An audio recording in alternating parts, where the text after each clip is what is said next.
Imagine waking up and finding that the geopolitical map of an entire region has practically been rewritten overnight. We're talking about a massive, coordinated series of military actions breaking out simultaneously across borders, land masses, and oceans. What we're looking at is an absolutely unprecedented, synchronized escalation across the Middle East. Let's dive right into the sheer, staggering scale of what just unfolded in a single 24-hour period. So the big question we've got to answer right off the bat is this. How in the world did this entire region catch fire so quickly? We aren't just talking about some isolated border skirmish here. We're looking at a sweeping geographic tour of conflict, moving from vital global maritime choke points all the way to widespread, deep continental military strikes. To actually understand the gravity of this situation, we need to trace the sequence of events, starting with the massive logistical stranglehold that set this whole thing in motion. Section 1. The Match. The Naval Blockade. To kick things off, Yemeni forces announced a severe, uncompromising naval blockade directed specifically at Saudi Arabia. This was a highly actionable military maneuver designed to instantly paralyze the flow of goods and energy. Just look at the sheer strategic weight of these locations. We're literally watching the absolute sealing of the world's most critical maritime arteries. The blockade completely choked off the Red Sea and the Bab el-Mandeb Strait, while Iran concurrently kicked off a total closure of the Strait of Hormuz to Saudi oil shipments. In a matter of hours, the most vital maritime trade routes for one of the world's largest energy producers were just entirely shut down. But it didn't just stop at the water's edge. The Political Bureau expanded this blockade from the commercial ports straight up into the skies. They issued direct warnings to commercial ships: do not dock, do not unload, and do not load at any Saudi ports. On top of that, they initiated a massive blockade on Saudi airports for returning flights. This created a huge disruption that brought civilian transport to a screeching halt, stranded passengers, and horribly, even blocked medical flights carrying patients. And this aggressive move saw immediate regional backing. Iraq's Kataib Hezbollah publicly announced their full support for the maritime siege. It was a complete logistical lockdown across the board. Section 2. The Fire. The Midnight Wave.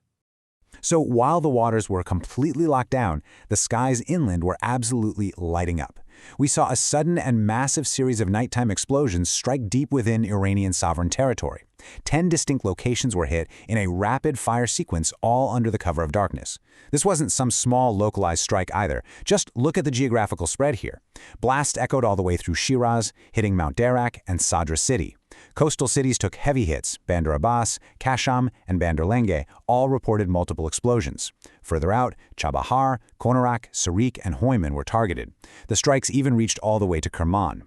The sheer logistical coordination required to hit all these widespread geographic targets at the exact same time, it really conveys the massive, overwhelming scale of this overnight operation. And just to be super clear, these were not empty fields being struck. The damage reports show a very specific, laser focus on critical infrastructure and military assets. For instance, the electronic industries in the Shiraz area, heavily targeted. Down in the city of Khomein, a specific industrial unit took a direct missile strike, and in Kerman, the Shahid Bahonar garrison was heavily bombarded. This was a highly calculated effort meant to instantly degrade industrial capacity and military readiness in one single devastating sweep. Section 3. The Spread. The Coordinated Retaliation.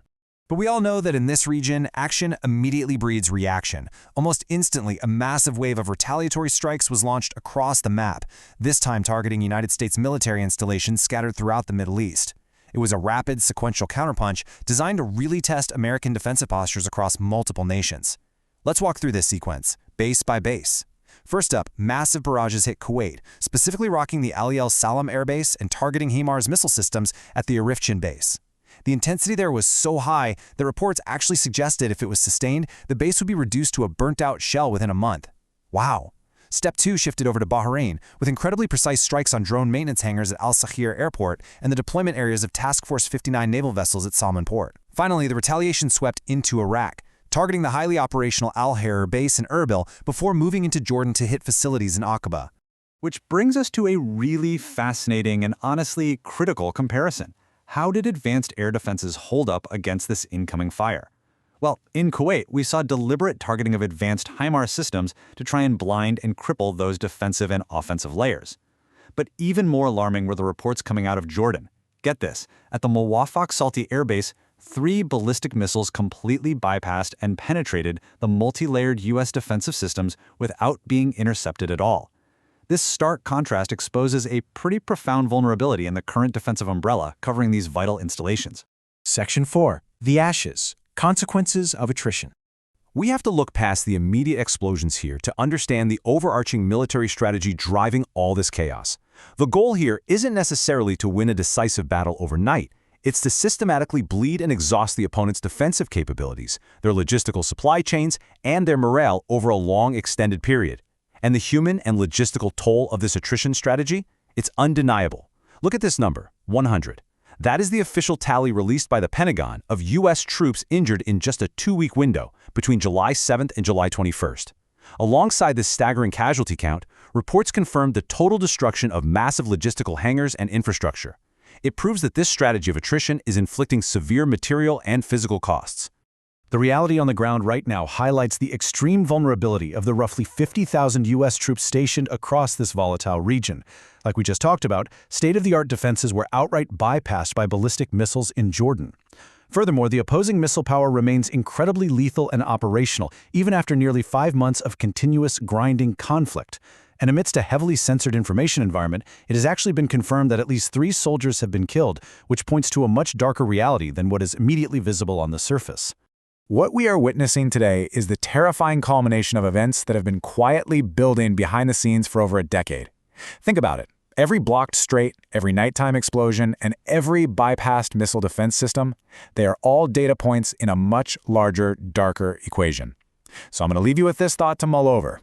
As supply lines continue to burn and casualties keep mounting, where does a 12-year war of attrition ultimately end? Keep questioning the map, everyone, because right now it is changing faster than ever.